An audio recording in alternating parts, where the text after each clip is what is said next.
2018 is the year of the dog on the Chinese calendar, and Razer celebrates the Spring Festival with a special edition of the Razer phone.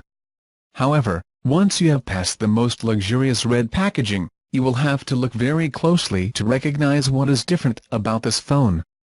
It is supposed to be a Golden Razer phone, but the only thing that has changed is the outline of the Razer three-headed snake logo on the back of the device. You also get some Razer decals stained in gold, quite exclusive in the package, although there is no conclusive confirmation of whether the oranges in the photo are also packaged. The Razer phone was launched last year under the motto being the smartphone designed by and for the players, but it turned out to be a disappointment. This limited edition of Gold Edition Razer phones will do nothing to improve the user experience, but could improve the exclusivity factor, if bystanders look long enough to notice the gold logo.